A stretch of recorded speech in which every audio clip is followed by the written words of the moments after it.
menatap tahun yang baru. Tapi ketika itu mereka tidak mengenal kalender tahun baru. Mereka hanya mengetahui nama bulan. Muharram, Safar, Rabiul Awal, Rabiul Akhir, Jumadil Awal, Jumadil Akhir, Rajab, Sya'ban, Ramadan, Syawal, Zulqa'dah dan Zulhijjah. Sampai akhirnya pada masa pemerintahan Sayyidina Umar ibn al-Khattab.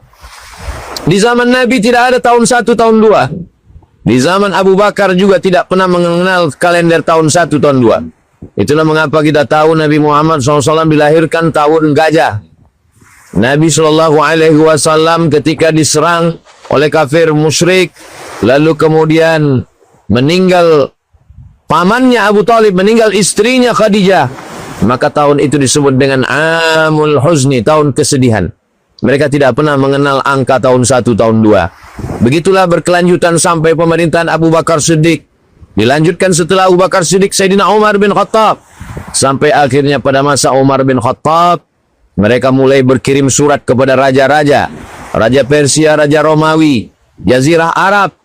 Dan kemudian salah satu gubernur bernama Abu Musa al-Ash'ari. Kata Abu Musa al-Ash'ari berkirim surat kepada Abu Bakar Siddiq. Kita malu. Kita dapat surat dari mereka. Surat mereka pakai tanggal dan tahun.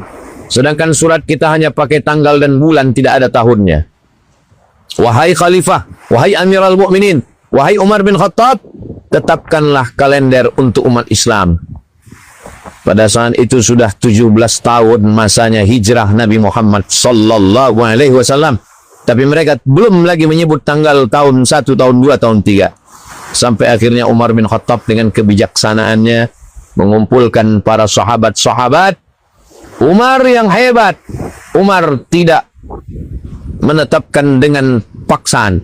Umar bin Khattab bertanya kepada sahabat, kira-kira baiknya tahun 1 itu kita mulai dari kapan? Sahabat berpendapat tahun 1 dimulai sejak turunnya Al-Quran. Turun Iqra' bismi rabbikal ladzi khalaq, khalaqal insana min 'alaqin, Iqra' wa rabbukal akramul ladzi 'allama bil qalam, 'allamal insana ma lam ya'lam. Itu dijadikan sebagai tahun 1. Sahabat yang lain tidak setuju. Karena menurut mereka Al-Quran turun. Ayat tentang khamar turun. Orang Arab kafir musyrik tetap minum khamar. Ayat tentang zina turun.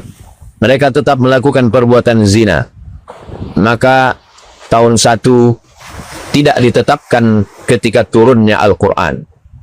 Lalu kemudian pendapat yang kedua mengatakan bagaimana kalau Al-Quran tidak menyebutkan kapan tahun 1. Lalu tahun 1 itu kita mulai dari